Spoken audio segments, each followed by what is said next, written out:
नकली खाद्यर पेंठस्थल पलटि ब्रह्मपुर सहर। नकली घी तेल साबुन गुटखा ठारू आरंभ कर विभिन्न समय चढ़ाऊ कर विभिन्न सामग्री जबत सह पुलिस पक्षर आईनगत कार्यानुष्ठान नहीं दृष्टांत रही।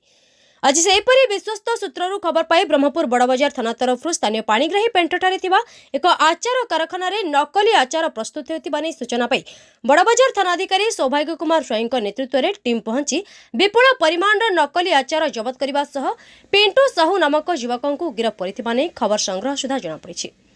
तेबे केते परिमाण आचार जबत होईछि तार आ किए एथिरे संपृक्त रहिछन्ति तार विवरणी वर्तमान सुधा हस्तगत होई नाही।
ब्यूरो रिपोर्ट गंजाम समाचार।